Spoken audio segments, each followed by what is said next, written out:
Quero convidá-los a acessar, abrir as Escrituras na segunda carta de Paulo a Timóteo, no capítulo 3, leremos os versos de 14 a 17. 2 Timóteo, capítulo 3, versos de 14 a 17, estes 4 versículos, pensando, como disse logo no início do culto, pastor Rodrigues, hoje é celebrado, comemorado o Dia da Bíblia, e nós temos realmente muito a comemorar. Apesar da pandemia, apesar de todas as limitações, a Sociedade Bíblica do Brasil continua batendo recordes de produção de Bíblias e de entrega de Bíblias. Isso é muito significativo. Só neste ano foram mais de 72 milhões de Bíblias distribuídas. 72 milhões de Bíblias distribuídas. Isso é muito, irmãos, é muita Bíblia sendo distribuída. A palavra, eu penso que está muito vinculada à profecia, né? Lá no Antigo Testamento, que o conhecimento de Deus, né, se estenderá e se ampliará. De fato, isso está acontecendo. Nós vemos os elementos proféticos se cumprindo cada vez mais. Gostaria de usar esse texto para falar sobre valores imutáveis para pessoas em constantes mudanças. Valores imutáveis para pessoas em constantes mudanças. E qual a razão de nós pensarmos nestes valores imutáveis para pessoas em constantes mudanças? Porque apesar da Bíblia estar atingindo patamares de distribuição sem precedentes na história, não significa que ela não precise mais ser pregada ou ensinada, pelo contrário. Ela também continua sendo alvo de duras críticas, e mesmo dentre religiosos, mesmo dentre sacerdotes cristãos, das mais diversas origens denominacionais, agrupamentos cristãos, nós já encontramos vários que colocam a Bíblia como um livro importante que contém a palavra de Deus. E essa abordagem, este tipo de ensinamento, ele acaba permitindo, então, você fracionar a Bíblia e trabalhar com porções das Escrituras que são mais adequadas ou mais interessantes, e você acaba então fazendo uma seleção de textos bíblicos. Isso é muito perigoso. Quando você começa a trabalhar com seleção de textos bíblicos, você está deixando algumas coisas de fora, está priorizando outras. Existem algumas Bíblias hoje sendo publicadas com muitas vertentes diferentes e com ênfases diferentes. A Bíblia da mulher, a Bíblia do adolescente, a Bíblia teen, a Bíblia arqueológica, e aí tem uma infinidade. Ali na minha sala eu tenho 2 prateleiras que ultrapassam o número de 20 Bíblias diferentes, com traduções diferentes. Utilizamos justamente para comparar textos e nos aprofundarmos em algumas coisas, mas existem algumas pessoas que acabam confundindo e não percebendo alguns elementos importantes, e antes de eu ler o texto, considero relevante destacar. Algumas versões de Bíblia trazem, inclusive com grande destaque, as palavras de Jesus em vermelho. Você tem alguma dessas? Há uma grande chance de você dar maior valor àquilo que está em vermelho do que aquilo que está em outra cor. Mas a partir do momento que nós entendemos a Bíblia de modo unificado, suficiente e inerrante, toda ela é a palavra de Deus. Não importa se foi Jesus que disse, se foi Paulo que disse, se foi Moisés ou qualquer outro autor da Bíblia que nós consideramos. Nós cremos na Bíblia em sua unidade, do Antigo Testamento ao Novo Testamento, do livro do Gênesis até o livro do Apocalipse. Nós cremos na unidade das Escrituras. O Antigo Testamento depende do Novo e o Novo Testamento depende do Antigo. Isso tudo é importante ser mencionado e lembrado, e talvez pastor, não precisa ser dito isso aqui numa igreja batista, porque dentre os princípios distintivos, né, que nós mais destacamos está o primeiro deles, dos quais os outros são derivados, a Bíblia como única regra de fé e prática.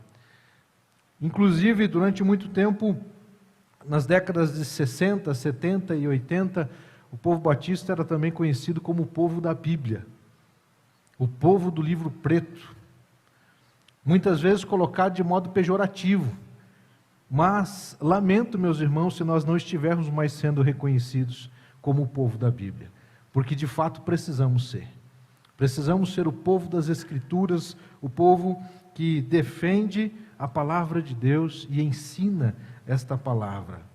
E digo também isto, meus queridos, porque há ícones midiáticos em nosso meio defendendo abordagens diferenciadas, com frases do tipo dizendo que a Bíblia precisa ser atualizada ou que ela é insuficiente. De maneira que nós precisamos destacar e reforçar, meus irmãos, que a Bíblia ela é plenamente suficiente e ela não precisa ser atualizada. O que não significa que não deva ser feita uma hermenêutica adequada do texto bíblico original para os dias de hoje. Não significa que nós temos que pegar qualquer palavra, qualquer frase de modo literal e determinar que assim seja hoje. Nós precisamos fazer esse estudo, essa análise das Escrituras e fazermos a aplicação para os nossos dias. Por exemplo, nós temos hoje temas que nós precisamos lidar e que não estão, entre aspas, na Bíblia. Você encontra na Bíblia um ensinamento claro, por exemplo, com relação à questão da inseminação artificial, da reprodução, né? Não está exatamente isso na Bíblia. Que outro assunto nós temos? Por exemplo, você tem internet na Bíblia? Você encontra a palavra internet na Bíblia? Como é que eu respondo a partir da Bíblia se eu uso internet ou não? Nós temos na Bíblia uma palavra clara e direta, por exemplo, sobre a questão da intimidade ou das relações sexuais antes do casamento. Nós temos vários conteúdos, mas nós não temos uma frase dizendo os jovens cristãos não podem fazer isso ou fazer aquilo. Nós precisamos ir para as Escrituras, interpretar e fazer aplicação para os nossos dias. Então esse trabalho ele é contínuo e ele será até Jesus voltar. Muito bem, nosso tempo hoje é bastante reduzido e por isso também eu vou continuar fazendo uma tratativa no culto da noite, dentro desta perspectiva, mas eu quero que você acompanhe comigo o texto bíblico que diz da seguinte forma, 2 Timóteo capítulo 3, versos de 14 a 17. Quanto a você, continue firme nas verdades que aprendeu e em que creu de todo o coração. Você sabe quem foram os seus mestres na fé cristã. E desde menino você conhece as Escrituras Sagradas, as quais lhe podem dar a sabedoria que leva à salvação por meio da fé em Cristo Jesus. Pois toda a Escritura Sagrada é inspirada por Deus e útil para ensinar a verdade, condenar o erro, corrigir as faltas e ensinar a maneira certa de viver. E isso para que o servo de Deus esteja completamente preparado e pronto para fazer todo tipo de boas ações. Deus abençoe a leitura desta porção das Escrituras, aplicando-a em nome de Jesus para cada um de nós. Paulo está escrevendo a Timóteo e deixando para ele uma série de conselhos, uma série de diretrizes. Alguns elementos podem ser considerados conselhos. Quando, por exemplo, Paulo instrui a Timóteo a usar um pouco de vinho por causa das suas frequentes dores de estômago. E às vezes as pessoas usam esse texto para dizer que Paulo estava referendando o uso de bebida alcoólica. É importante mencionarmos, meus queridos, que naquele tempo não existia cloro e saneamento básico como existe nos dias de hoje. As águas que eles bebiam, que eles acessavam, muitas delas precisavam de algum tipo de tratamento para inibir a contaminação da água. E há um poder no álcool que é justamente, naquele tempo utilizado, dissolver um cálice de vinho em 1 litro de água. Com qual objetivo? Tornar a água mais pura. Isso ajuda a entender muita coisa, não ajuda? É exatamente por isso que quando acontece a festa das bodas de Caná, quando o anfitrião da festa, ele é abordado naquela situação lá de que o melhor vinho ficou para o final. Por quê? Porque geralmente nas festas, a parte inicial da festa era colocado o vinho integral, o suco de uva alcoolizado integral. À medida que a festa ia passando, o que eles faziam? Misturavam com água, para multiplicar também o vinho e a festa ficar mais barata. Então são alguns detalhes da época, da cultura, que nós precisamos considerar. E por que eu também estou dizendo isso, amados? Porque aqui está um exemplo de algo que nós precisamos contextualizar para esse tempo. Como é que eu olho para aquele texto bíblico e faço a devida adequação, não do texto, mas da aplicação para o nosso tempo? O texto, ele não pode ser alterado, mas o princípio, o ensinamento, aquilo que está estabelecido, ele precisa ser trazido, então, para os nossos dias. A Bíblia, ela é suficiente ou precisa ser ancorada em outras literaturas? Isto muitos creem, mas Paulo vai dizer então a Timóteo, dentre estes conselhos e também diretrizes: continue firme nas verdades que aprendeu e em que creu de todo o coração. E ele aprendeu com sua avó e com sua mãe, Lóide e Eunice. Então Paulo está dizendo, continue firme naquilo que você já aprendeu desde a infância. A importância de educarmos os nossos filhos, dando a eles ensinamentos pautados nas Escrituras, para que eles possam, e aqui é importante também fazermos um rápido parênteses, meus queridos, não sermos pessoas ou agirmos como pais que vão obrigar seus filhos a fazer qualquer coisa, mas ensiná-los a pensar a partir das Escrituras. Não basta apenas dizer não pode, você precisa dizer não pode para muitas coisas, mas você precisa também dar uma justificativa e explicar o porquê que aquilo é nocivo. Porque senão ele acaba crescendo com uma ideia de que Deus é mau, porque Deus não quer que eu me divirta, que Deus não quer isso, Deus não quer aquilo, porque não pode, não pode, não pode. Para muitos o cristianismo é tido como a religião do não pode isso, não pode aquilo, não pode aquele outro. E na verdade a Bíblia vai dizer que todas as coisas me são lícitas, não é verdade? Todas as coisas eu posso, mas nem todas convêm. Nem todas edificam. Então eu preciso ter discernimento. E esse discernimento vem por meio das Escrituras. Então continue nas verdades que você aprendeu. De maneira, amados, que eu destaco aqui 2 valores imutáveis para pessoas em constantes mudanças. A primeira delas, a Bíblia precisa ser ensinada. Simples assim. A Bíblia precisa ser ensinada. Lóide e Eunice ensinaram a Timóteo. O apóstolo Paulo também o continuou ensinando. E ele se tornou também um professor de Bíblia. Então a Bíblia continua sendo ensinada e precisa continuar sendo ensinada por todos nós. Eu tenho feito alguns comentários nas aulas também com os seminaristas ali na faculdade, e aqui na igreja já várias vezes o fiz e mais uma vez o faço. Meus irmãos, eu vejo a importância da tecnologia. Eu estou com o tablet na mão, com o smartphone, ferramentas que estão me auxiliando. Existem programas, por exemplo, o programa Logos, que você tem acesso a centenas de traduções da Bíblia. Você pode entrar numa palavra e descobrir a sua origem etimológica. As abordagens do grego, do hebraico, são recursos fantásticos. Mas aqui eu instruo e aqui eu incentivo e encorajo a todos aqui na igreja.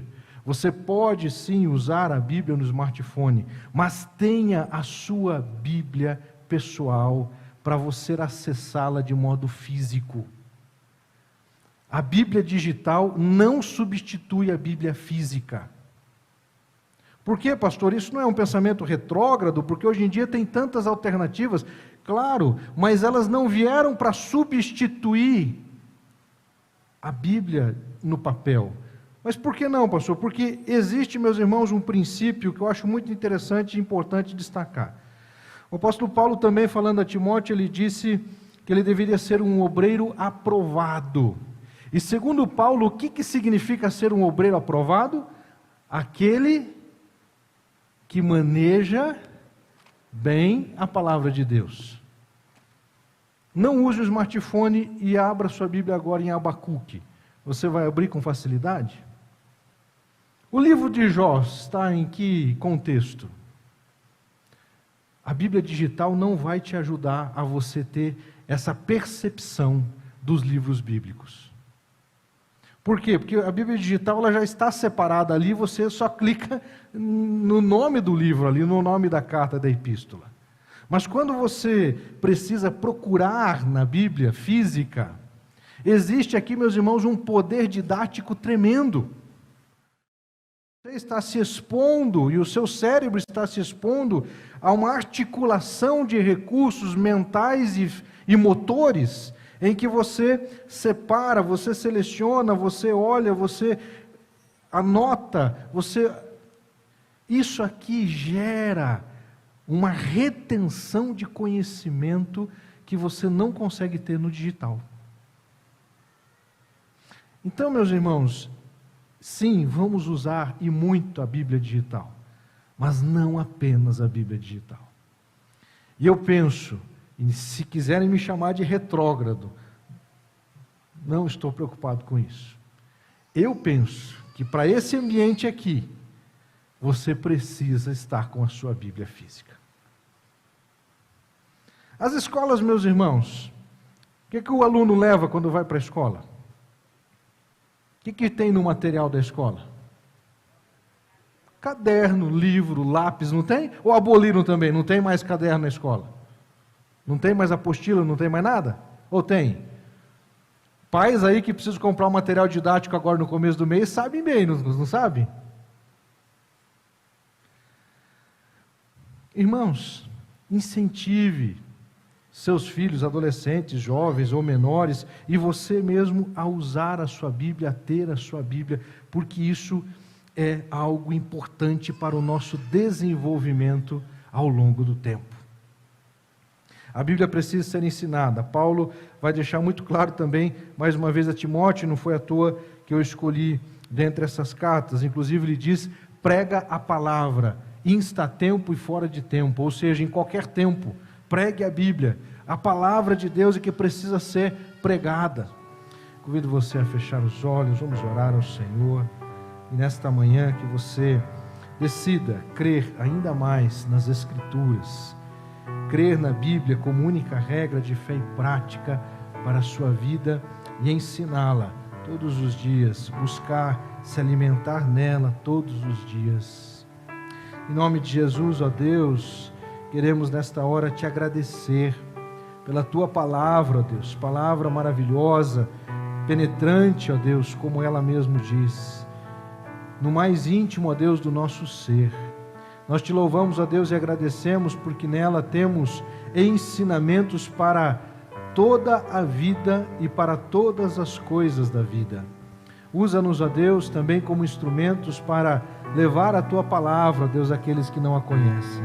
Que possamos, ó Deus, todos aqueles que creem, todos aqueles que professam a fé em Cristo Jesus, ser obreiros e obreiras, homens e mulheres, servos e servas, que maneja bem a palavra da verdade e que não tem do que se envergonhar. De fato, Pai, se nós formos estes que manejam bem a palavra da verdade, nós não teremos do que nos envergonhar, porque vivemos de acordo com a Tua vontade nela escrita. Abençoa meus irmãos, irmãs, amigos, todos que estão conosco conectados, para que possamos, ó Deus, fortalecer e firmar a nossa fé de um modo muito bem enraizado nas Escrituras. Assim nós te pedimos e oramos em nome de Jesus. Amém.